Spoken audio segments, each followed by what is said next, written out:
Hello everyone, Shri IAS academy में आपका स्वागत है। जैसा कि आप जानते हैं कि श्री आईएएस एकेडमी ने लेट्स क्रैक प्रीलिम 2.0 नाम की सीरीज की शुरुआत की है, जिसके अंतर्गत हमारी कई सारी सब सीरीज चल रही हैं। उसी दिशा में ये हमारी let's crack current affairs 2.0 series है। इसमें ये हमारा जुलाई माह का करंट अफेयर्स का पार्ट 2 है। ऑलरेडी हमने मई 2020, जून 2020 माह के 3 पार्ट अर्थात 6 पार्ट कंप्लीट कर लिए थे। साथ ही हमने अपने पिछले पार्ट में जुलाई माह का पहला पार्ट कवर कर लिया था।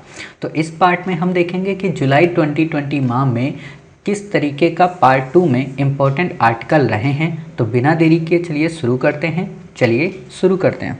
जैसा कि आप देख रहे हैं, ये हमारी let's crack current affairs 2.0 series है।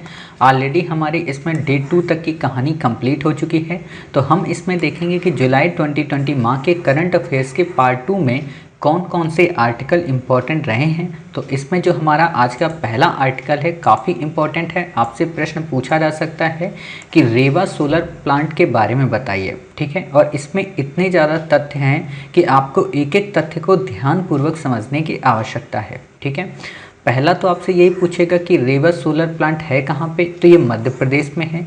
दूसरा जो इम्पोर्टेंट फैक्ट है वो ये कि पहला सोलर पार्क जिसे वर्ल्ड बैंक द्वारा फंड किया जा रहा, ध्यान देना, ये पहला सोलर प्लांट है या कहें पहला सोलर पार्क है जिसे वर्ल्ड बैंक फंड कर रही है, ठीक। दूसरी खास बात कि पहला प्रोजेक्ट है जो अपने राज्य से बाहर ग्राहक को सप्लाई करेगा बिजली, ठीक है। मतलब अपना जो सोलर प्लांट है उससे जितनी भी ज़्यादा एनर्जी एमिट होगी उसको बेचेगा बगल के जितने भी स्टेट हैं उनको। तीसरी खास बात यह कि ग्रिड प्रायोरिटी बैरियर को तोड़ने वाला ये प्लांट है। ग्रिड प्रायोरिटी बैरियर का क्या मतलब होता है? ग्रिड प्रायोरिटी बैरियर का मतलब ये होता है, ग्रिड का मतलब सामान्य तौर पर क्या होता है आपको ये पता होना चाहिए, जो बिजली बनती है, ठीक है, उसको अलग अलग जगह पे ट्रांसफ़र की जाती है, अलग अलग लोगों को भेजी जाती है। लोगों का मतलब स्टेट को भेजी जाती है, अलग अलग जो सेंटर होते हैं बिजली के उनको भेजी जाती है। तो जिस माध्यम से भेजी जाती है उसको ग्रिड बोलते हैं, ठीक है। ग्रिड सिस्टम मतलब एक तरीके का आपने खेतों में देखा होगा, बड़े बड़े एक्सटेंशन लाइन जाती हैं, तार जाते हैं, ठीक है, उसी को आप ऐसे समझ सकते हैं। तो इसमें खास बात क्या है? खास बात ये है कि ये जिस ग्रिड से जाएगी, ठीक है, तो वो अपने उस बैरियर को तोड़ देगी। इसका क्या मतलब हुआ? इसका मतलब ये हुआ कि जब भी ये बिजली का स्थानांतरण कराया जाएगा, ठीक है, तो इसमें जो बिजली का लॉस होता है वो कम से कम होगा, अर्थात जो बिजली बनेगी वो सस्ती से सस्ती बनेगी। आपको इसमें ज़्यादा डेप्थ में याद करने की ज़रूरत नहीं है, ठीक है। अगला इसमें जो खास बात है वो ये पहला सोलर प्लांट है जो सस्ती बिजली प्रोवाइड करेगा। मतलब सस्ती का मतलब क्या होता है? सस्ती का मतलब ये होता है कि जो कॉस्ट उस सोलर प्लांट को बनाने में आई है ना, उस कॉस्ट से ये सस्ती बिजली प्रोवाइड करेगा, ठीक है। पहला प्लांट है जिसे क्लीन टेक्नोलॉजी के द्वारा फंड किया जा रहा। ऑलरेडी आपने देख लिया, क्लीन टेक्नोलॉजी एक तरीके का मैकेनिज्म है जो फंड प्रोवाइड करता है, ठीक है। आप देख सकते हैं क्लाइमेट इन्वेस्ट फंड आता है, एक बड़ा टर्म है, उसके अंतर्गत 2 फंड बनाए गए थे जिसमें क्लीन टेक्नोलॉजी फंड आता है और स्ट्रेटेजिक क्लाइमेट फंड आता है। तो इसको कौन फंड करेगा? Clean technology fund. अब एक बात तो ये समझ गए। दूसरा जो मैंने आपको पहले बताया वो क्या है? World bank. तो इसमें 2 लोगों के द्वारा इसे फंड किया जा रहा है, ठीक है। वर्ल्ड बैंक इसका ट्रस्टी है। बाकी आपको यहाँ पे कुछ भी याद रखने की ज़रूरत नहीं है, ठीक है। इतनी बातें क्लियर हो गई। अब यहाँ पे अगला आर्टिकल है मंगोलियन कंजूर। आपसे बिल्कुल भी नहीं पूछेगा, बस सामान्य तौर पर आपको इतना पता होना चाहिए कि मंगोलियन कंजूर का मतलब क्या है। मंगोलियन कंजूर जो है वो एक तरीके का पांडुलिपियों का एक दस्तावेज है, ठीक है। मतलब आपने देखा होगा ना, ऐसे ऐसे पांडुलिपियाँ होती थी उस समय, ताड़ के पत्तों में बनाई जाती थी, ठीक। तो वही एक तरीके की लिपियों का वो पूरा एक तख्त है, मतलब 10 से 8 वॉल्यूम का, ठीक है। यहाँ पे 108 वॉल्यूम वो प्रिंट कराए गए, उसी को कहते हैं मंगोलियन कंजूर, ठीक है। एक और ख़ास बात क्या है कि ये बुद्धिस्ट है, मतलब बौद्ध धर्म से संबंधित ये छोटे छोटे अभिलेख हैं, आप ऐसे समझ सकते हो, ठीक है। पांडुलिपियाँ हैं जो कि छोटे छोटे हैं, ठीक। तो आपसे एक तो क्वेश्चन ये भी पूछा जा सकता है किस धर्म से, तो बौद्ध धर्म से। मंगोलियन कंजूर क्या है, तो आप बता सकते हो कि साहब ये एक तरीके का इम्पोर्टेंट टेक्स्ट हैं, या एक तरीके की पांडुलिपियां हैं, या एक तरीके के कैनोनियल टेक्स्ट हैं। ठीक है, इससे ज़्यादा आपको यहाँ पे क्वेश्चन नहीं पढ़ना है, डेप्थ में कुछ भी आपको याद रखने की ज़रूरत नहीं है। खास बात आपसे इम्पोर्टेंट एक क्वेश्चन जो पूछा जा सकता है वो ये कि मंगोलिया की लोकेशन कहाँ पे है। ठीक है, तो आपको पता होना चाहिए कि ये भारत है हमारा प्यारा, ये चाइना है। ठीक है, भारत और चाइना के मध्य में, सॉरी, भारत और चाइना के ऊपर यानी कि चाइना और रसिया के मध्य में ये एक लैंडलॉक कंट्री है मंगोलिया। ठीक है, तो आपने देख लिया लैंडलॉक कंट्री कौन सी है, मंगोलिया। ठीक है, अब आप हमें कमेंट बॉक्स में बताना कि टकला मकान कहाँ पे है। ठीक है, जो टकला मकान जो मरुस्थल है वो कहाँ पे है। ठीक, तो कमेंट बॉक्स में आप बताना। चलिए, इतनी बातें हो गई, इससे ज़्यादा आपको नहीं पढ़ना है। मालाबार एक्सरसाइज आपसे बिल्कुल नहीं पूछेगा, आपको याद नहीं करना है, बस पता होना चाहिए कि हाँ मालाबार एक्सरसाइज भारत व यूएसए के मध्य कंडक्ट होती है।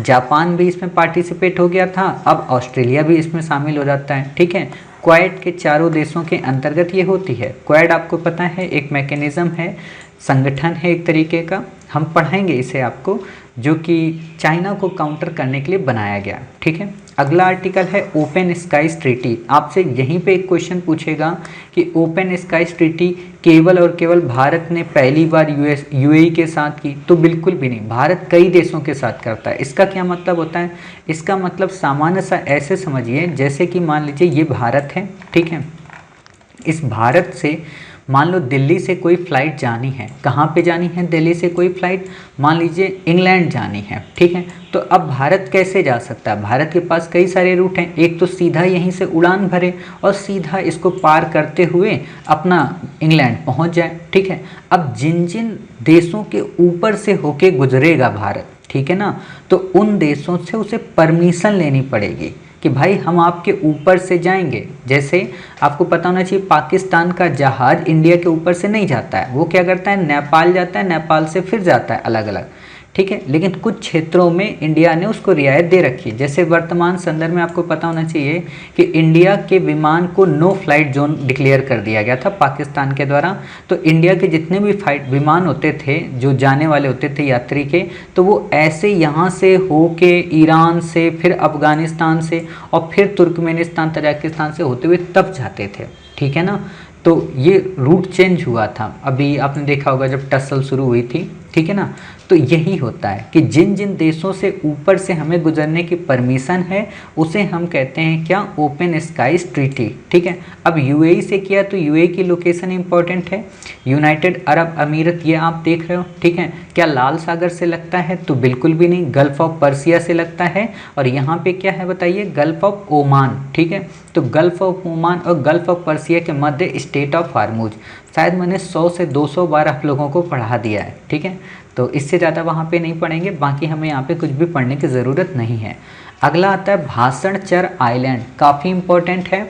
कहाँ पे है, बंगाल की खाड़ी में है, बांग्लादेश में। क्यों चर्चा में है, क्योंकि यहीं पे रोहिंग्या को सेटल डाउन किया जाएगा, मतलब उनको पुनर्वासित किया जाएगा। ठीक है, इसे चारपिया आइलैंड के नाम से जानते हैं। तो एक बार हम आपको भाषणचर आइलैंड की लोकेशन दिखा दें और आपको लगेगा कि हाँ वाकई में बिल्कुल टेंट की तरह, तंबू की तरह इन्होंने बना दिया है। ठीक है ना, तो एक बार हम आपको भाषणचर आइलैंड दिखा देते हैं, बांग्लादेश में जो कि बना हुआ है। और ख़ास बात क्या है, इसलिए विवाद में है क्योंकि ये बिल्कुल देखो टापू पे बना है, तो अगर बारिश या पानी अगर कुछ हुआ तो ये सबका सब पूरा डूब जाएगा। आप देख रहे हो कैसा बना हुआ है। ठीक है ना, ये सब कॉलोनी बनाई जा रही हैं रहने के लिए, जितने भी ये रोहिंग्या आएंगे उनको रहने के लिए। आप देख सकते हो, ऐसे देख रहे हो, बिल्कुल एक बिल्कुल सेटल डाउन करके बनाया जा रहा है, बीच बीच में बिल्डिंग है ना। तो ये तरीके का मॉडल ऐसे बनना है, भाषणचर आइलैंड है ना। तो आपने देख लिया। चलिए, इससे ज़्यादा आपको यहाँ पे कुछ भी पढ़ने की ज़रूरत नहीं है। क्लियर, तो इतनी बातें आपकी क्लियर हो गई। चलिए, अब जब इतनी बातें आपकी क्लियर हो गई तो अगला आर्टिकल देखते हैं। अगला आर्टिकल क्या है, north eastern region community resource management program. North east से संबंधित है, तो आपसे यहाँ पे कुछ भी सोचने की ज़रूरत नहीं है, आपको याद भी इसे करने की ज़रूरत नहीं है, ठीक है। तो इसलिए आप यहाँ पे बिल्कुल भी याद मत रखिए। हाँ, जब हम आपको पढ़ाएंगे क्या, क्षेत्रीय परिषदें, आपको ऑलरेडी इंडियन पॉलिटी में हमने पढ़ाया है और हमने उसमें आपको पूर्वोत्तर परिषद भी पढ़ाई है। कमेंट बॉक्स में हमें ये बताना क्या क्षेत्रीय परिषद एक कॉन्स्टिट्यूशनल बॉडी है। दूसरा आप हमें बताना कि इसके हेड क्या पीएम होते हैं, ये दोनों कमेंट बॉक्स में आप हमें बताना, ठीक है।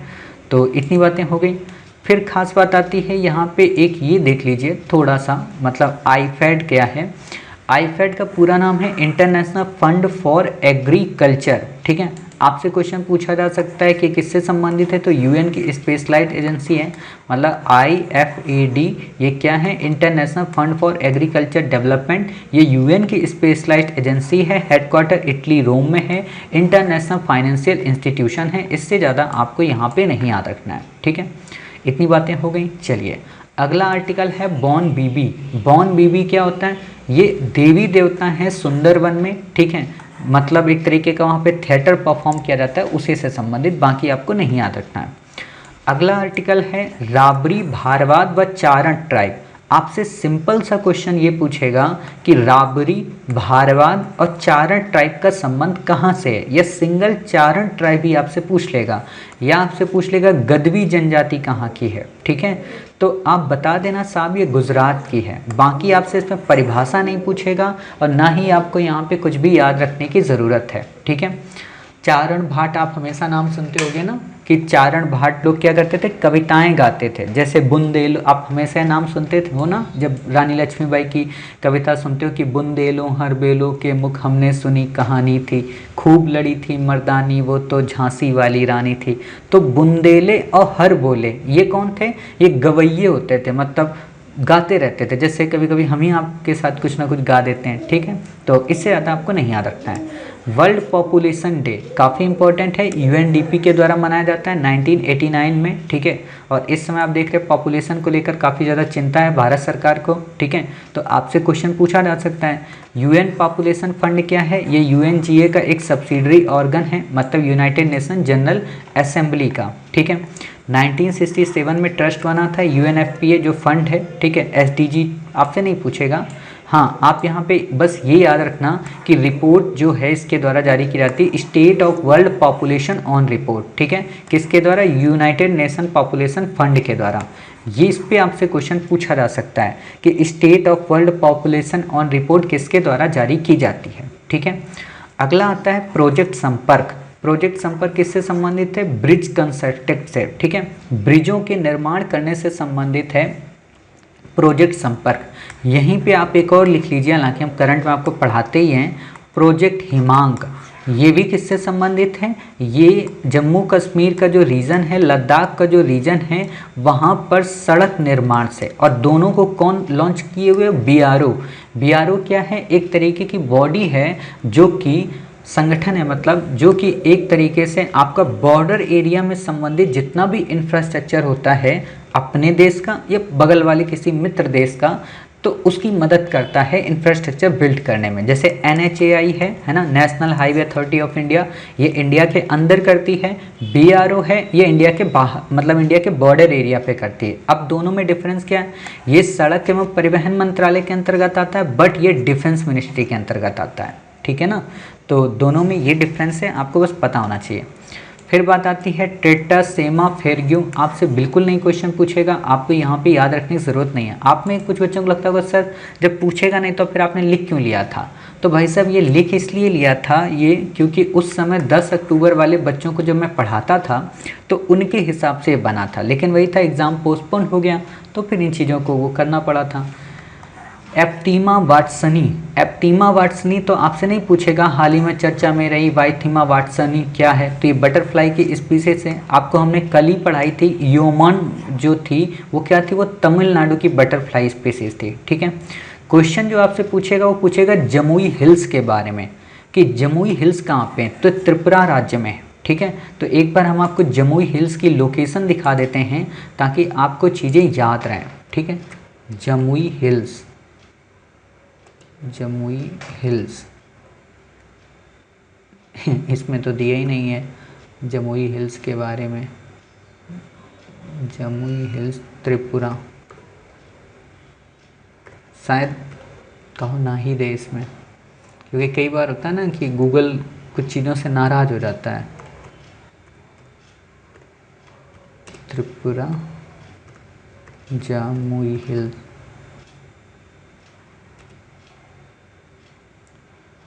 जमुई हिल,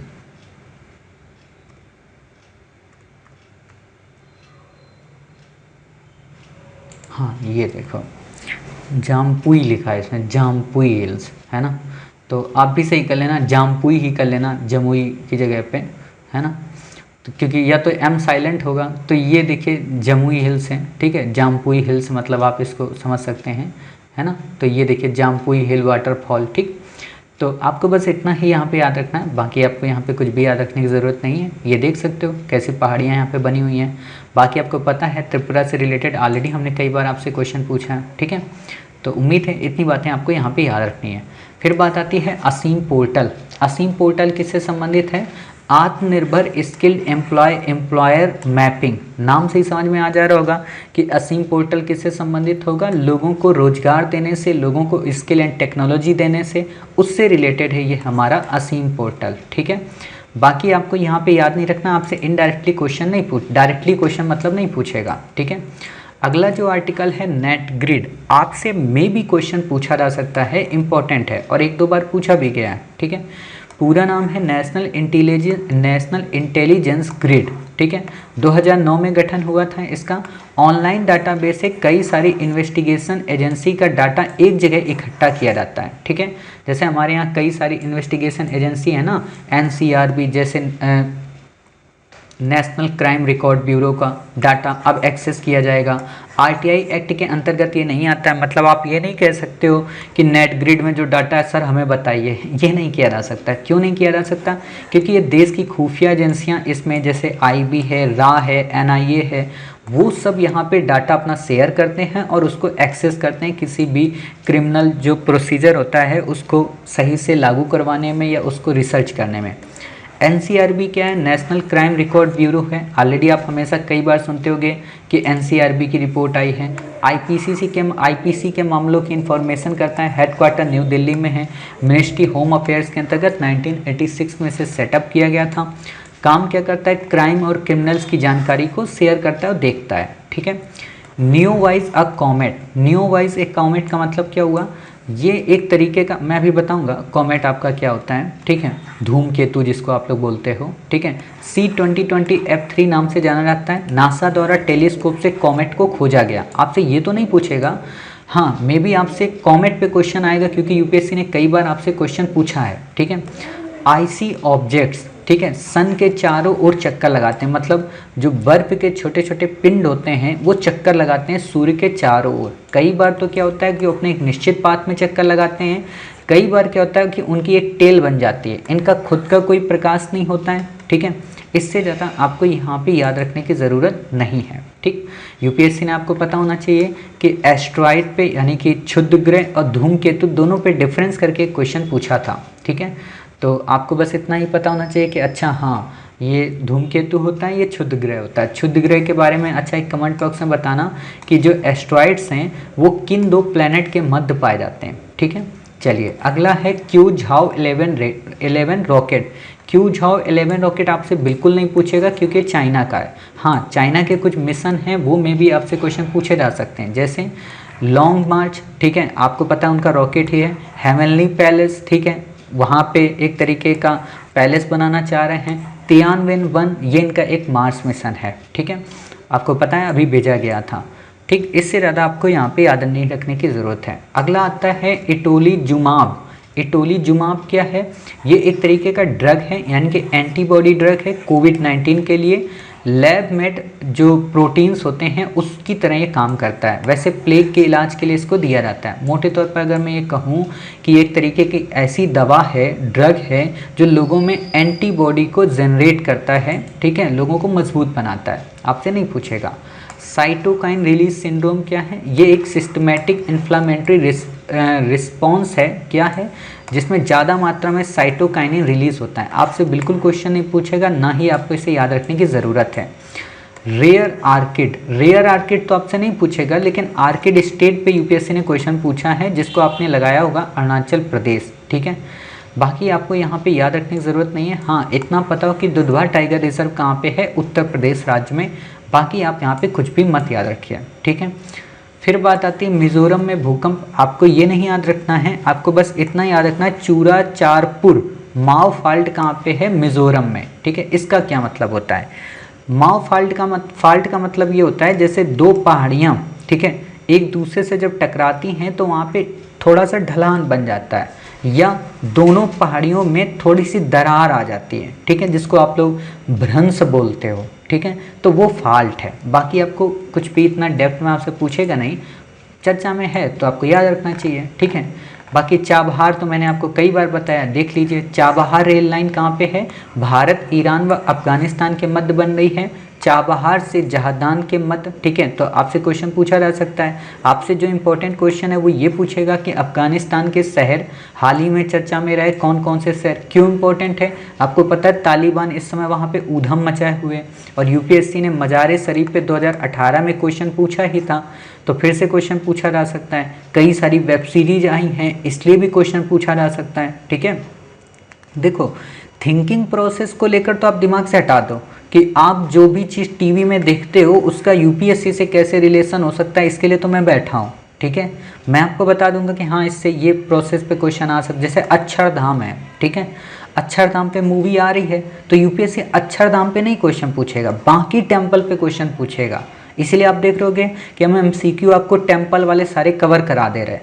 हाँ, जब हम आपको आर्ट एंड कल्चर पढ़ाएंगे तो वहाँ और डेप्थ में पढ़ाएंगे, ठीक है। तो ये आप निश्चिंत रहिए, ये मेरी रिस्पॉन्सिबिलिटी अगर एक भी क्वेश्चन आपका आउट ऑफ कोर्स आ जाए, ठीक है।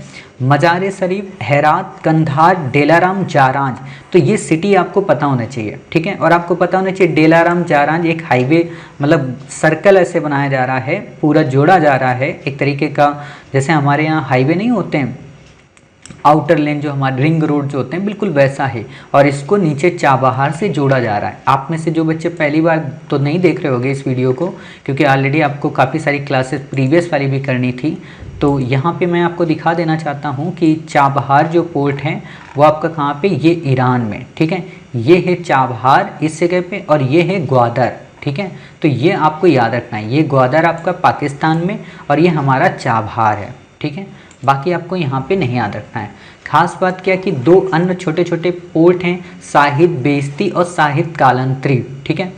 आपसे जो क्वेश्चन पूछा जाएगा, हाल ही में चर्चा में रहा शाहिद बेइज्जती और शाहिद कालंत्री क्या है, ये ईरान की दो परमाणु पनडुब्बियाँ हैं, ईरान के न्यूक्लियर पावर प्लांट है, ईरान के दो प्रमुख बंदरगाह हैं ना। ईरान बार बार दे के बहुत सारी चीज़ें दे देगा, ठीक है। तो आप बता देना साहब ये छोटे छोटे दो बंदरगाह हैं, ठीक है।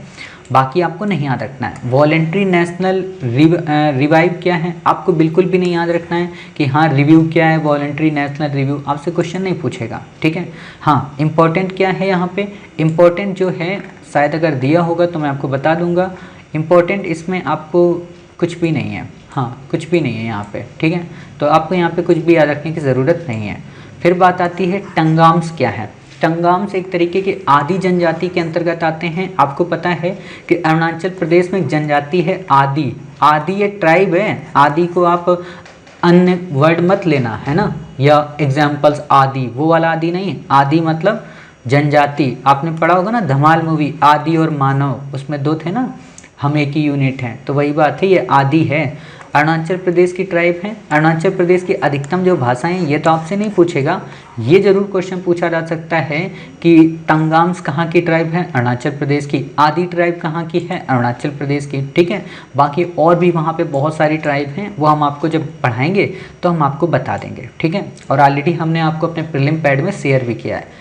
नेशनल फिश फार्मर्स डे आपसे क्वेश्चन तो नहीं पूछेगा, ठीक है, लेकिन आपको एक चीज़ पता होना चाहिए, क्या, हाइपोफिजिशियन क्या है, एक तरीके का इंड्यूस्ड ब्रीडिंग की तकनीक है जो कि भारतीय मेजर फसलों में किया जाता है, ठीक है। फिश क्रायो बैंक्स, इसमें फिश के टिश्यूज को रखा जाता है। आपसे क्वेश्चन ये पूछा जा सकता है कि जो क्रायो बैंक्स होते हैं, ठीक है, वो स्वास्थानीय विधि है या बाह्यस्थानीय विधि है, यानी कि इन सीटू है या एक्स सीटू है। तो आपको पता है क्रायो बैंक्स है, तो HC2 ही होगा, ठीक है, ऐसा क्वेश्चन पूछेगा। बाकी आपसे फार्मर्स डे वगैरह ऐसा क्वेश्चन नहीं पूछता है, ठीक है। चक्रडीकोव क्या है, आपसे बिल्कुल क्वेश्चन नहीं पूछेगा, ठीक है ना। तो सैटेलाइट टाउन रिंग रोड क्या है, आपसे यहाँ पे क्वेश्चन तो नहीं पूछेगा कि सैटेलाइट टाउन रिंग रोड क्या है, बट आपको इतना पता होना चाहिए कि जो भारतमाला परियोजना है वो किसके द्वारा है, वो NHAI के द्वारा आती है। सॉरी, भारतमाला परियोजना ministry of road transport and highways का एक इनिशिएटिव है, जिसके अंतर्गत भारत की अधिकांश सड़कों को एक साथ मिलाना है, या आप कह सकते हो कि जो भी इंफ्रास्ट्रक्चर है उसको बिल्डअप करना है, ठीक है। बाकी आपसे क्वेश्चन नहीं आएगा। खास बात क्या है, ई लोक अदालत। देखो अब क्वेश्चन यूपीएससी जानते हो कैसे पूछता है, ई लोक अदालत, तो ये करंट में चर्चा में आपको ऑप्शन में देगा लोक अदालत, ठीक है, उसके बारे में 2 फैक्ट दे देगा, और तीसरा ये दे देगा छत्तीसगढ़ पहला राज्य बना जिसने ई लोक अदालत का गठन किया। समझ गए, इसी को बोलते हैं कि थिंकिंग और plus fact is equal to UPSC, ठीक है। तो आपको ये पता होना चाहिए कि छत्तीसगढ़ साहब पहला राज्य है जहाँ पे ई लोक अदालत, ई लोक अदालत का मतलब इंटरनेट की मदद से अदालत का लगना या डिस्प्यूट को सॉल्व करना। जैसे हम आपको पढ़ा रहे हैं तो ये क्या हुई, ई क्लासेस हुई, ठीक है। लोक अदालत क्या होती है, इसमें चेयरमैन होते हैं, 2 सदस्य होते हैं, एक सोशल वर्कर होता है, ठीक है। इतनी खास बातें। स्टेचुरी स्टेटस इनको प्राप्त है, सिविल कोड के समान डिसीजन और बाध्यकारी होता है। इंपॉर्टेंट बात तो यही है, बाध्यकारी क्यों होता है, सिंपल सी बात है। मान लो हमारी आपकी लड़ाई हो गई, आप कहोगे सर इतने प्रेम से तो रहते हैं, आप लड़ाई करवा रहे हो। मान लो हमारी आपकी लड़ाई हो गई, ठीक है, हमारी आपकी लड़ाई हो गई, आप चले गए कोर्ट, ठीक है, बोले कि मुकदमा करना है। मैंने कहा भाई एक काम करो, कोर्ट क्यों जा रहे हो, मेरा भी फ्यूचर खराब होगा, आपका भी फ्यूचर खराब होगा, एक काम करो लोक अदालत चलते हैं। तो आपने कहा ठीक है, जो भी डिसीजन आएगा दोनों लोग मानोगे, हमने कहा हाँ पक्का मानेंगे। अब जब हमने आपस में डिसाइड कर लिया कि जब जाएंगे तो मान लेंगे, और यही चीज़ लोक अदालत कहती कि अगर आप हमारे पास आए हो तो जो हम डिसीजन दे देंगे वो मानना पड़ेगा। मतलब ड्रामा मत करना, क्योंकि हमारे पास इतना टाइम नहीं कि हम तुम दोनों को सुने और फिर तुम इसके बाद अपील करो हमारे ही निर्णय की। ध्यान से सोचना, हमारे निर्णय की आप अपील कहीं नहीं कर सकते हो, आप फिर से जाके प्रोसेस के माध्यम से कोर्ट में जा सकते हो, लेकिन जो हमने डिसीजन दिया है वो बाध्यकारी होगा, ठीक है। इसमें अपील का प्रोविज़न नहीं है, वर्डिक्ट के अगेंस्ट आप नहीं जा सकते। कई बच्चे यही कंफ्यूज रहते हैं कि हम लोक अदालत के जो वर्डिक्ट है उसको सुप्रीम कोर्ट में चुनौती दे सकते, नहीं दे सकते। लेकिन और आप कर ये सकते हो कि मान लो इसने आपको दे दिया डिसीजन, आप नहीं मानते हो, आप वापस आ गए, ठीक है, और आपने फिर कहीं से नया प्रोसेस शुरू किया, जो कि नॉर्मली होता है, केस कोर्ट केस में गए, हाई कोर्ट में गए, सुप्रीम कोर्ट में गए, वो आप कर सकते हो, ठीक है। कोई फीस देने की आवश्यकता नहीं होती है, बस ये चीज़ आपको याद रखना है, ठीक। अब बात आती है नगार्नो काराबेक रीजन। आपसे सिंपल सा क्वेश्चन पूछा जा सकता है कि नगार्नो काराबेक रीजन कहाँ का है। आर्मेनिया व अजरबैजान के मध्य का ये क्षेत्र है, ठीक है। काला सागर व कैस्पियन सागर के अंतर्गत आने वाले देश काकेकस क्षेत्र में आते हैं, ठीक है। आपसे यहाँ 2 क्वेश्चन पूछेगा, एक तो ये काकेकस क्षेत्र कहाँ पे है, और दूसरा आपसे क्वेश्चन पूछेगा नगार्नो काराबेक क्षेत्र कहाँ पे, तीसरा काला सागर कहाँ पे, कैस्पियन सागर से कौन कौन देश लगते हैं। तो आपको हम ये सारी चीज़ें मैपिंग के माध्यम से समझा देते हैं ताकि आप कहीं से भूलें ना। हालांकि हमने आपको कई बार ये चीज़ें बताई भी हैं, लेकिन फिर भी आज हम आपको बता देते हैं क्योंकि आप बड़े अच्छे लोग हैं ना, इसलिए, ठीक है ना। नगार्नो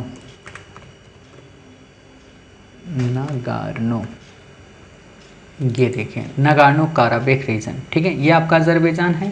तो ये इनके मध्य डिस्प्यूट का क्षेत्र है, ठीक है। क्यों, क्योंकि आप ये देखो, ये आर्मेनिया है, ये अजरबैजान है, तो दोनों इसी चीज़ को लेकर लड़ते रहते हैं। जैसे अपना भारत से लड़ाई करता है हमेशा पाकिस्तान की, पीओके हमारा, पीओके हमारा, है ना, बिल्कुल वैसा है। तो आपने ये देख लिया। अब यहाँ पे देखो, ये ब्लैक सी है, ये कैस्पियन सी है, ठीक है। कैस्पियन सी तुर्कमेनिस्तान लगता है, रशिया लगता है, ठीक है। ऑलरेडी इसके बारे में आपको पता है पूरे कौन कौन से देश लगते हैं। जॉर्जिया कैस्पियन से नहीं लगता है, जॉर्जिया किससे लगता है, ब्लैक सी से, काले सागर से, ठीक है। काले सागर का फार्मूला क्या है, मैंने ऑलरेडी आपको बताया, कॉफ़ी क्या होती है, काली होती है, ठीक है, हालांकि ब्राउन भी होती है, GTR ब्रू, ठीक है। तो GTR ब्रू के हिसाब से आप याद करो, GTR ब्रू का मतलब G से जॉर्जिया, ठीक है, T से टर्की, ठीक है, B से बुल्गारिया, R से रोमानिया, U से यूक्रेन। मोल्डेवा यहाँ पे नहीं है, ठीक है ना, तो मोल्डेवा यहाँ पे नहीं है। अब एक और R आपका बच रहा है, क्या, GTR, ये हो गया रोमानिया, एक R और बचा है, ये क्या है, ये आपका रसिया है, ध्यान देना, ये ऊपर से जो आ रहा है ना ये रसिया है आपका, ठीक। तो GTR ब्रू यानी कि ब्लैक सी में कौन कौन शामिल हैं? Georgia, Turkey, Bulgaria, Romania, Ukraine और आपका रशिया, ठीक है। इतनी बातें क्लियर हो गई। अब एक और बात, रसिया न केवल ब्लैक सी से टच करता है बल्कि कैस्पियन से भी टच करता है, ठीक है ना। तो कैस्पियन और इस चीज़ को आपको याद रखना है, समझ गए। चलिए, कैस्पियन को कैसे आप याद करोगे? रॉकेट से, ठीक है। रॉकेट का मतलब रसिया हो गया, अजरबैजान हो गया, RAKIT होता है, रशिया अजरबैजान, ठीक। के का मतलब क्या हुआ आपका? कजाकिस्तान, ठीक है, ये कजाकिस्तान आप देख रहे हो। आई का मतलब आपका क्या हुआ? आपका ईरान, ठीक है। और टी का मतलब क्या हुआ? तुर्कमेनिस्तान, ठीक है, तजाकिस्तान नहीं, तुर्कमेनिस्तान, ठीक। तो ये आपको याद हो गया। अब यहाँ पे हम आपको एक चीज़ और दिखा दें, क्या आपको दिखा दें? आपको यहाँ पे हम दिखा दें उज्बेकिस्तान और कजाकिस्तान के मध्य एक सी है, इसको बोलते हैं क्या? अरल सागर, ठीक है। तो अरल सागर इसमें सूख रहा है, आपको अच्छे से पता है, और यूपीएससी ने आपसे एक बार क्वेश्चन भी पूछा है, तो इसलिए हम यहाँ पे आपको दिखा दें, अगर मिल जा रहा है तो हम आपको यहाँ पे दिखा देते हैं। तो एक मिनट रुकिए, ये सारी लोकेशन पता होनी चाहिए आपको, ठीक है, क्योंकि जब क्वेश्चन यूपीएससी पूछता है, ये देखो है सूख रहा है अरल सागर, ठीक। तो इसीलिए आपसे क्वेश्चन पूछा जा सकता है, ठीक। तो देख रहे हो दोनों बॉर्डर पे स्थित है। काऊ, इसको याद किया करो, काऊ से। काऊ का मतलब के और यू, ठीक। अब ये मत कहना सर COW होता है, आपको इतना भी नहीं पता है। हाँ, आप कह सकते हो मुझे इतना भी नहीं पता है, क्लियर। तो ये बातें आपकी हो गई। तो आपने सारे रीजन देख लिए। हाँ, एक रीजन मैंने आपको जो नहीं दिखाया, काकेकस। काकेकस ये है, ये जो आप देख रहे हो ना, ये श्रेणी, ये यहाँ पे ये जो पहाड़ियाँ हैं ना, ये काकेकस ही हैं। आपको फिर भी हम दिखा देते हैं क्योंकि आपका मन है, मानता ही नहीं होगा। तो के, ठीक है, सस, हाँ ये देखो काकेशस माउंटेन रेंज, ठीक है।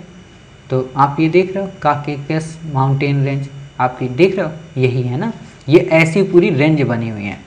बस इससे ज़्यादा आपको यहाँ पे याद करने की कुछ भी ज़रूरत नहीं है, ठीक है। उम्मीद है आप सारी चीज़ें समझ गए, सारी चीज़ें आपको याद हो गई। प्रीलिम पैड में भी ऑलरेडी हमने आपको शेयर किया था। अब बात आती है स्पाइक मिसाइल, सबसे इम्पोर्टेंट है, आपसे क्वेश्चन पूछा जा सकता है किसकी है? इजराइल की anti tank guided missile. Anti tank guided का मतलब क्या होता है कि कोई भी अगर आपके टैंक पे हमला करता है, ठीक है, तो ये मिसाइल उस टैंक से निकल के सामने वाले को ध्वस्त कर देगी, मतलब आपके टैंक की सेफ्टी करती है, ठीक है। फायर एंड फॉरगेट मतलब एक बार छोड़ दो, भूल जाओ, अपने आप चली जाएगी। मैन पोर्टेबल है, मतलब कंधे पे रख के सनी देओल वाला वो जो लास्ट में सीन नहीं आता बॉर्डर मूवी का, बिल्कुल वैसे ही कहीं से भी आप इसे लॉन्च कर सकते हैं, ठीक है। या सर्जिकल स्ट्राइक का वीडियो आप में से जिन बच्चों ने देखा होगा, ठीक है ना, उस पर रिलेटेड है। देखो ये कुछ चीज़ें आप लोग देखते रहा करो, नॉलेज बढ़ाती हैं आपकी, ठीक है। बाकी आपसे क्वेश्चन नहीं पूछेगा। इसी तरह की मिसाइल DRDO भी डेवलप कर रहा है, जिसको बोलते हैं MPATGM। MP का मतलब क्या हुआ? Man portable. ATGM का मतलब क्या हुआ? एंटी टैंक गाइडेड मिसाइल, ठीक है। थर्ड जनरेशन की डेवलप कर रहा है नाग, ठीक है। ऑलरेडी आपको पता है नाग का जो एयर वेरिएंट है उसको क्या बोलते हैं? हेलिना, ठीक है। तो ऐसे आपको याद रखना है। फिर बात आती है सुध। सुध क्या है? IIT कानपुर ने बनाया है, अल्ट्रावायलेट सैनिटाइजेशन डिवाइस है। आपसे नहीं पूछेगा, आपको याद नहीं रखना है। वर्ल्ड यूथ स्किल्स डे आपसे बिल्कुल क्वेश्चन नहीं पूछेगा, बट आपसे क्वेश्चन पूछेगा रिपोर्ट के बारे में। Global employed trends for youth report most important है, आपसे क्वेश्चन पूछा जा सकता है कि global employment trends for youth report किसके द्वारा जारी की गई? ILO के द्वारा, यानी कि इंटरनेशनल लेबर ऑर्गेनाइजेशन के द्वारा, ठीक है। Technology and the future of job की यहाँ पे बात की गई, ठीक है। तो इतनी बातें समझ गए। अगला आर्टिकल है UN इकोसॉक। आपको पता होना चाहिए कि इससे पहले मैं आपको एक आर्टिकल पढ़ा रहा था, है ना, सस्टेनेबल डेवलपमेंट गोल से रिलेटेड। अभी ही मैंने वहाँ पे आपको UN इकोसॉक नहीं पढ़ाया था, तो कुछ बच्चों को शौक लग गया था, इसीलिए नहीं पढ़ा था, क्योंकि मुझे पता है आगे कहीं UN इकोसॉक आएगी, ठीक है। तो 1945 में इसे इस्टेब्लिश किया गया था, 75 एनिवर्सरी इसकी मनाई गई है। 6 ऑर्गन में से एक है। किसके 6 ऑर्गन भाई? UN के 6 ऑर्गन। आप UN को जब भी पढ़ते हो तो UN में आप 6 ऑर्गन पढ़ते हो ना, बता सकते हो UN के 6 ऑर्गन कौन कौन हैं? चलो हम आपको बताते हैं। पहला आपने पढ़ा होगा UN में UNGA, United nation general assembly.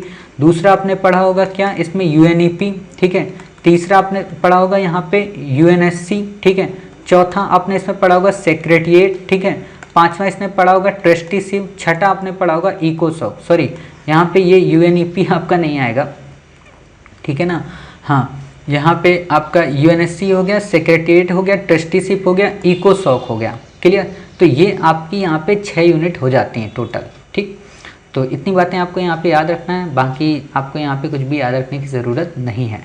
54 member हैं यूएनजीए द्वारा, प्रति 3 वर्ष में इसमें लोगों को चुना जाता है। हाई लेवल पॉलिटिकल फोरम है, डेवलपमेंट कोऑपरेशन को बढ़ावा देती है, ठीक है। इकोनॉमी से रिलेटेड, इको का मतलब होता है इकोनॉमी, सॉक का मतलब होता है सोशियो, ठीक है। बाकी आपको नहीं याद रखना, आपसे पूछेगा नहीं। हाल ही में हमने आपको पढ़ाया भी है करंट अफेयर्स में, तो इसलिए आपको याद भी नहीं रखना, वहाँ याद रखना जहाँ भी मैंने आपको बताया था कि यूएनएससी का इंडिया अध्यक्ष बना है, ठीक है। कृष्णा गोपालन समिति, आपसे क्वेश्चन पूछा जाता है गोपालन कृष्णन समिति का संबंध किससे है, तो डाटा के उपयोग से, डाटा के मिसयूज को रोकने से, ठीक है। नॉन पर्सनल डाटा का उपयोग वेरियस कंपनी के द्वारा इस्तेमाल को रोकने से, ठीक है। तो उसी चीज़ से रिलेटेड है। अफगानिस्तान पाक ट्रांजिट ट्रेड एग्रीमेंट आपको बिल्कुल भी याद नहीं रखना है, किसी काम का नहीं है, मेंस में है एक लाइन के लिए बस। कार्मेल एंड अराड क्या है, 2 इजरायली असॉल्ट राइफल हैं, राइफल मतलब बंदूक जो बड़ी बड़ी वाली होती हैं, ठीक है ना, जैसे AK-47 होती है बिल्कुल वैसे ही, बाकी आपको याद नहीं रखना है। Report on active pharmaceutical ingredients काफ़ी इंपॉर्टेंट है, आपसे क्वेश्चन पूछा जा सकता है, क्यों, क्योंकि चर्चा में रहा था कि एक्टिव फार्मास्यूटिकल इंग्रेडिएंट्स के बारे में बताइए, ठीक है। तो इम्पोर्टेंट क्या है, इम्पोर्टेंट इसमें फैक्ट ये है, या यहाँ लिख लेना, भारत तीसरा फार्मास्यूटिकल इंडस्ट्री है वर्ल्ड की वॉल्यूम के हिसाब से, अभी ध्यान से सुनना, सिर्फ वॉल्यूम के हिसाब से वर्ल्ड की तीसरी फार्मास्यूटिकल इंडस्ट्री है। मुख्य फंक्शन परफॉर्म करती है, वैल्यू में 14 स्थान है, नहीं समझ पाए, देखो वैल्यू का मतलब क्या होता है कि इतने मूल्य की हम दवा उत्पादित करेंगे, इसमें क्या है भारत 14वें नंबर पे है, लेकिन आयतन में भारत तीसरे नंबर पे, नहीं समझे होगे। देखो हमारे यहाँ क्या है, हम सबसे ज़्यादा क्या करते हैं, जेनरिक दवाएं बनाते हैं, जेनरिक का मतलब सस्ती से सस्ती दवाएं बनाते हैं। अब सस्ती से सस्ती दवा बनाए, मान लो हमने दवा बनाई 3 रुपए की, 5 रुपए की, ऐसी दवाएं मिलती है हमारे यहाँ 3 रुपये 5 रुपये। पैरासीटामोल का पूरा पत्ता आपको 30 रुपये में 20 रुपये मिल जाएगा, 30 टेबलेट का, मतलब 1 रुपये की 1 टेबलेट का, पहले नहीं मिलता था। आप पैरासीटामोल वैसे परचेज करेंगे जब किसी हॉस्पिटल में जाएंगे प्राइवेट में, तो आपको 40 रुपये वाली पैरासीटामोल देगा 1 टेबलेट, है ना, और बड़ा उसमें वो होगा, जबकि होता सब कुछ एक ही। तो इंडिया ने क्या किया, इन महंगी पैरासीटामोल को समाप्त करके सस्ती पैरासीटामोल बनाया। तो इसके लिए हमारी इंडस्ट्री बहुत बड़ी है, लेकिन पैसा हमें कम मिलता है क्योंकि हम सस्ता ज़्यादा बेचते हैं। विदेश के जो लोग हैं वो क्या करते हैं, वो एक ही दवा 1 करोड़ 3 करोड़, तो वैल्यू में वो नंबर 1 पे होते हैं, है ना। जैसे अभी आप कई बार ड्रामा सुने होंगे भारत में कि 20 करोड़ का टीका आ रहा है, 25 करोड़ का टीका आ रहा है, 30 करोड़ का टीका आ रहा है ना, ऐसे मतलब आते हैं, उसके लिए फंड जुटाया जाता है, चंदा उसके लिए लिया जाता है, ठीक है। इस पर अब कभी हम आपको एथिक्स से पढ़ाएंगे तो वहाँ पे हम बताएंगे कि यूटिलिटेरियन थ्योरी क्या कहती है कि मान लो आप किसी बच्चे को, सिंगल बच्चे को 14 करोड़ का टीका लगाओगे, ठीक है, वो नहीं बचा, सपोज करो मान लो बच भी गया, 14 करोड़ टीका रुपए का लगा के आपने एक बच्चे को बचाया, लेकिन अगर आप 14 करोड़ रुपए इन्वेस्ट कर दो हेल्थ इंफ्रास्ट्रक्चर में, तो शायद हर साल, हर वर्ष या कहें प्रति वर्ष आपके देश में लगभग 2000 बच्चे मरने से बच जाएंगे। तो एक बात बताओ, अगर एक बच्चा मर भी रहा है और हम उसमें 2000 बच्चों को बचा रहे हैं, तो ये ज़्यादा फायदेमंद चीज़ है कि एक बच्चे को बचाना। मानवता दोनों में रखो, लेकिन ये भी ध्यान रखो ना कि हमें 2000 को बचाना है। भाई हमारे देश का एक सैनिक जब शहीद होता है तो शहीद हो जाता है, क्यों शहीद हो जाता है, इसलिए थोड़ा ना शहीद हो जाता है, उसे शौक है, क्यों, क्योंकि वो 135 करोड़ लोगों को बचाना चाहता है ना। तो ये चीज़ समझा करो इस चीज़ पे कि 135 करोड़ लोग इंपॉर्टेंट है। इसीलिए सैनिक जो होते हैं ना, वो सर पे कफन बांध के चलते हैं, बोलते हैं आ जा बेटा तू, तेरे से तो मैं निपट लूंगा, मेरा देश बस आज़ाद रहना चाहिए, ठीक है ना। तो वो चीज़ यहाँ पे होगी, कभी पढ़ाएंगे आपको। तो इतनी बातें आप समझ गए। खास बात क्या है कि जो हम एक्टिव फार्मास्यूटिकल इंग्रेडिएंट्स हैं वो लगभग 65 से 70% हम चाइना से ही इंपोर्ट करते हैं। आपको पता है चाइना ने रोक लगा दी थी, विवाद हो गया था, है ना, गलवान वैली को लेकर, ठीक, वही बात है। टाइफेक क्या एक बॉडी है, सोसाइटी, आपसे नहीं पूछेगा, बाकी आपको यहाँ पे याद रखने की ज़रूरत नहीं है। मेलाघाट टाइगर रिजर्व कहाँ का है? अमरावती जिला यानी कि महाराष्ट्र का है, इंपॉर्टेंट है। अमरावती मतलब आंध्र प्रदेश मत चले जाना, ठीक है, नहीं तो जगमोहन रेड्डी आपको फिर बताएंगे। गाविल पहाड़ी आपसे नहीं पूछेगा, ताप्ती रिवर के पास है, ये इंपॉर्टेंट है, ठीक है, महाराष्ट्र का पहला टाइगर रिजर्व है, ठीक। अगला इंपॉर्टेंट फैक्ट है कोरकू जनजाति, काफ़ी इंपॉर्टेंट है, आपको याद रखना है, महाराष्ट्र में है, इससे ज़्यादा आपको यहाँ पे नहीं याद रखना है। खास बात 2-3 और याद रख लीजिए कि महाराष्ट्र में अन्य टाइगर रिजर्व हैं, जैसे टडोबा, पेंच, मेलाघाट अभी बताया, सह्याद्री, ठीक है, तो इतने और वहाँ पे टाइगर रिजर्व हैं, आपसे क्वेश्चन पूछा जा सकता है। अगला आर्टिकल है वल्लप्रदम टर्मिनल कोचीन पोर्ट, आपसे नहीं पूछेगा, ठीक है, आपको यहाँ पे कुछ भी याद रखने की ज़रूरत आपको नहीं है। न्यूमोनिया पे यूपीएससी ने क्वेश्चन पूछा है, आपने देखा होगा, मैंने ऑलरेडी पढ़ाया भी है, देखो इसमें 2020 के उस पे, और न्यूमोनिया पे यूपीएससी ने 2020 पे क्वेश्चन भी पूछा था, है ना, तो इसीलिए मैं कहता हूँ हर चीज़ को समझ के पढ़ो, ठीक है। पहली स्वदेशी वैक्सीन को अप्रूवल मिली है, मतलब वैक्सीन इसकी बन गई है स्वदेशी। कॉन्जुगेट वैक्सीन का मतलब होता है जो वीक एंटीजन को स्ट्रॉन्ग एंटीजन के साथ कंबाइन करती, ताकि immune system strong response present कर सके और वीक एंटीजन के अगेंस्ट, मतलब जो हमारी कमज़ोर बॉडी सेल्स होती हैं उनको स्ट्रॉन्ग बनाने के लिए ये दवा बनाई गई है, ठीक है। निमोनिया में होता क्या है, इसमें इन्फेक्शन हो जाता है दोनों या किसी एक लंग्स में, ठीक है। ये किससे होता है? वायरस से भी, बैक्टीरिया से भी, फंगी से।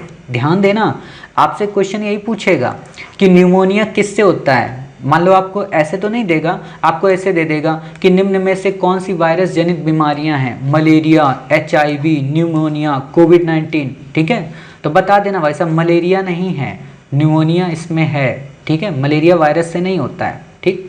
ये प्रिवेंटेबल भी है व ट्रीटेबल भी है, मतलब इसको हम एक तरीके से इलाज कर सकते हैं और दवा वगैरह भी इसमें दे सकते हैं, ठीक है। वैक्सीन अब बन गई है। WHO व यूनिसेफ द्वारा integrated global action plan for pneumonia एवं डायरिया लॉन्च किया गया है, क्लियर। तो इससे ज़्यादा आपको नहीं याद रखना चाहिए। एक बात बताएं, आप लोगों को नहीं पता होगा, अभी बताते हैं। भारत में सांस नामक कैंपेन भी लॉन्च किया गया है, ठीक है, तो सांस ध्यान रखना। मैं आपको जो बात बताना चाहता हूँ, आप लोग डॉक्टर के यहाँ जाते हो कि सर मुझे जुकाम हो गया है, ठीक है, डॉक्टर जानते हो आपको दवा किस चीज़ की देता है? जुकाम की नहीं देता है, क्योंकि आपको अच्छे से पता होना चाहिए जुकाम की अभी पूरी दुनिया में कोई दवा नहीं बनी है, ठीक है। जुकाम को ठीक होने में 3 से 4 दिन लगता ही लगता है। तो डॉक्टर जानते हो क्या करता है? डॉक्टर को जुकाम का इलाज तो पता नहीं है, तो डॉक्टर आपको जो दवा देता है वो देता है न्यूमोनिया की, मतलब आपको और भयंकर जुकाम हो जाए, ठीक, और भयंकर जब जुकाम हो गया तो निमोनिया का इलाज उसके पास होता है, तो निमोनिया से आपको ठीक करता है। तो इसलिए मैं फिर से कह रहा हूँ, जिनको जुकाम हो चुपचाप घर पे रहो, ठीक है, 3 दिन तक नाक निकलेगी, निकलने देना, उसके बाद ठीक ही हो जाओगे, ठीक है। नमक पानी से गरारे करो, लेकिन आप लोग कहाँ मानोगे, सर एक डिकोल टोटल ले लें, है ना, तो ऐसा मत करना। इंडिया एनर्जी मॉडलिंग फोरम आपसे बिल्कुल भी क्वेश्चन नहीं पूछेगा, आपको याद नहीं रखना। आप सोचते हो सर इतनी हिम्मत से आप कैसे बोल देते हो कि नहीं पूछेगा, नहीं पूछेगा, है ना, तो नहीं याद रखना है आपको। आज़ाद पत्तन हाइड्रो पावर प्रोजेक्ट आपसे बिल्कुल नहीं पूछेगा कि आज़ाद जो पत्तन कहाँ पे है, इंपॉर्टेंट है झेलम रिवर, आपको पता है सिंधु की सहायक है, हम आपको पढ़ाएंगे, ठीक है। चंबल नदी काफ़ी इंपॉर्टेंट है। डॉल्फिन की उपस्थिति, गंगा जो डॉल्फिन है IUCN में इंडेंजर्ड है, इंडिया का नेशनल जलीय जीव है। गंगा, मेघना और ब्रह्मपुत्र में पाई जाती है। इंपॉर्टेंट बात यह है, आपको क्वेश्चन दे देगा थोड़ा डेप्थ में कि डॉल्फिन जो है वो केवल गंगा में पाई जाती, केवल मेघना में पाई जाती, केवल ब्रह्मपुत्र में पाई जाती, तो आप कहोगे नहीं साहब तीनों में पाई जाती हैं। 7 राज्यों में मिलती है, भारत में, नेपाल में, बांग्लादेश में भी मिलती है, मतलब इंडिया के 7 स्टेट और हमारे पड़ोस के 3 देश, ठीक है। एकमात्र जो डॉल्फिन सेंचुरी बिहार में स्टेब्लिश की गई है विक्रमशिला गंगा डॉल्फिन, ठीक है, तो उम्मीद है आपको याद रखना है। तात्या टोपे नाना साहब के दोस्त थे, रामचंद्र पांडुरंग इनका नाम था। 1857 के रिवोल्ट में काफ़ी अहम रोल प्ले किया था और रानी लक्ष्मीबाई के गुरु भी थे, ट्रेनर भी थे, ठीक है, बाकी आपको नहीं याद रखना है। APT-29 क्या है? आपसे सिंपल सा क्वेश्चन पूछेगा, हाल ही में चर्चा में रहा APT-29 क्या है? ये हैकर्स का एक ग्रुप है, रसिया इंटेलिजेंस के लिए काम करता है। जैसे अभी आप नाम सुन रहे होगे ना पेगासस, बिल्कुल वैसा ही ये भी है, ठीक है। कोजी बियर के इसको नाम से जाना जाता है, मालवेयर का उपयोग करता है काफ़ी सारे, बाकी आपको नहीं याद रखना है। निष्ठा क्या है? निष्ठा प्रोग्राम एक तरीके का इंटीग्रेटेड टीचर ट्रेनिंग प्रोग्राम, मतलब टीचरों को आपस में ट्रेंड करना, ठीक है, किस मिनिस्ट्री के द्वारा? एजुकेशन, HRD नहीं, एजुकेशन। साधारण प्रश्न आपसे पूछेगा क्योंकि स्वयं पोर्टल यूपीएससी ने पूछा है, तो मे भी आपसे क्वेश्चन पूछा जा सकता है कि निष्ठा प्रोग्राम चर्चा में रहा संबंधित है, तो टीचर ट्रेनिंग इंटीग्रेटेड प्रोग्राम है। ठीक है, बस आपको नहीं याद रखना। कोरोश्योर क्या है? आपसे बिल्कुल भी क्वेश्चन आपसे नहीं पूछेगा कि सरकार ने दुनिया के कोविड डायग्नोस्टिक किट का इस्तेमाल किया, बिल्कुल भी नहीं पूछेगा। ठीक है, भागीरथी इको सेंसिटिव जोन क्या है? भागीरथी तो आपसे क्वेश्चन पूछा जाएगा, लेकिन ESZ आपसे नहीं पूछेगा। ठीक है, सॉरी, भागीरथी आपसे नहीं पूछ सकता, लेकिन ESZ जरूर आपसे पूछेगा। ठीक है, तो ये याद रखना। भागीरथी से गंगा का उद्गम होता है। आप देखे होगे ना, जो मामल्लपुरम का जो चित्र है, जो पहाड़ी वो बनी हुई है, मामल्लपुरम की आर्ट एंड कल्चर, तो उसमें भागीरथी गंगा को अवतरित करने का दिखाया गया चित्र। ठीक है, तो भागीरथी को माना जाता है कि धरती पर वही गंगा नदी को लेकर आए। ठीक है, गोमुख से उत्तरकाशी तक के जोन को भागीरथी के नाम से जाना था। इंपॉर्टेंट क्या है कि इको सेंसिटिव जो जोन है उसे किसके द्वारा डिक्लेयर किया जाता है? क्या वाइल्ड लाइफ प्रोटेक्शन एक्ट 1972 के द्वारा? तो बिल्कुल भी नहीं, इसे एनवायरनमेंट प्रोटेक्शन एक्ट 1986 के द्वारा। और आप जानकर अचरज में रहेंगे कि यूपीएससी ने 3 से 4 बार यही फैक्ट पूछा है और 99% बच्चे गलत करके आए थे। और आपको ये भी पता होगा, श्री IAS अकेडमी जब से आपको पढ़ा रही तब से इसी चीज़ पे फोकस करती है। बाबूजी ये लाइन ध्यान रखना, ठीक है, तो गोला लगा लेना, इस पे क्वेश्चन पूछा जाएगा। ट्रिनिटी न्यूक्लियर प्लांट क्या है? आपसे बिल्कुल नहीं पूछेगा, आपको इसे याद रखने की ज़रूरत नहीं है कि ट्रिनिटी न्यूक्लियर टेस्ट कहाँ पे है। ठीक है, मनहट्टन प्रोजेक्ट इंपॉर्टेंट है, में भी पूछा जा सकता है कि मनहट्टन प्रोजेक्ट का संबंध किससे है? वर्ल्ड वॉर 2 के दौरान न्यूक्लियर वेपन से। जब मैं ये कहता हूँ पूछा जा सकता है, तो चांस मानकर चलना कि 50% से भी कम है। जब मैं कहता हूँ पूछा ही जाएगा, तो ये मान कर चलना 80% से प्लस चांस है। ठीक है, कूर्म क्या है? कूर्म आपको पता है, कछुए को कहते हैं, है ना। आपको पता है वाराह का अवतार लिया, कुरुम का अवतार लिया किसने? विष्णु जी ने। ठीक है, तो वही बात है, कूर्म कछुए के संरक्षण से रिलेटेड है, बाकी आपको यहाँ पे याद रखने की जरूरत नहीं है। इंपॉर्टेंट है UNSC 1267, सिंपल सा क्वेश्चन पूछेगा, हाल ही में चर्चा में रहा UNSC 1267 का संबंध है। तो अलकायदा तालिबान से रिलेटेड जितने भी टेररिस्ट ऑर्गेनाइजेशन हैं उन सबको फंडिंग रोकने से, ठीक है, उन पर सेंसेक्स लगाने से संबंधित है। ग्लोबल टेररिस्ट व इंडिविजुअल आतंकी को लिस्ट में डालने से संबंधित है। ठीक है, यूनाइटेड नेशन चर्चा में है, क्वेश्चन पूछा जा सकता है, करंट में भी है UNSC। ठीक है, तो आपको पता होना चाहिए साहब, जो UNSC 1267 है ये किससे संबंधित है? यूनाइटेड नेशन सिक्योरिटी काउंसिल जो भी आतंकवादी हैं या जो इंडिपेंडेंट आतंकवादी हैं, जैसे बगदादी है ना, जैसे हाफिज सईद, इन सबको टेररिस्ट का दर्जा देना। ठीक, और उन पर सेंसेक्स लगाना। US इंडिया स्ट्रेटेजिक एनर्जी साझेदारी आपसे क्वेश्चन नहीं पूछेगा, बट आपको ये पता होना चाहिए हाँ किन किन क्षेत्रों में हमारी साझेदारी है। Power, energy, oil, gas, renewable, sustainable development. आप सोचोगे सर क्यों बता रहे हो? जब आप इंटरव्यू देने जाते हो ना, तो आपसे क्वेश्चन पूछता है कि ये बताइए कि किसी भी देश के साथ हमारे विदेशी संबंध किन बातों पे निर्भर करते हैं, तो आप बता देना सर पावर, एनर्जी होता है, ऑयल से रिलेटेड होता है, रिन्यूएबल एनर्जी और सस्टेनेबल डेवलपमेंट गोल के साथ साथ एनवायरनमेंट और हमारा जो ज्योग्राफिकल और डेमोक्रेटिक, ऐसे मतलब आप बताते हो। ठीक है, तो पॉइंट उसमें क्रिएट होते हैं। बाकी आपको यहाँ पे कुछ भी याद रखने की आवश्यकता नहीं है। लास्ट आर्टिकल है एस्पायर पोर्टल। एस्पायर पोर्टल का मतलब क्या हुआ?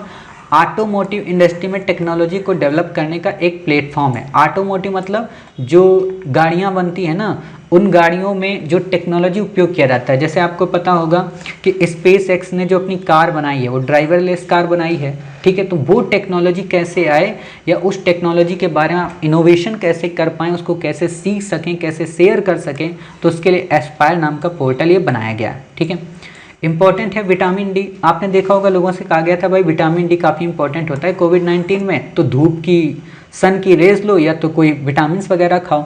तो सन की रेज व आर्टिफिशियल रेज भी उत्पन्न कर सकते हैं विटामिन डी के अंतर्गत।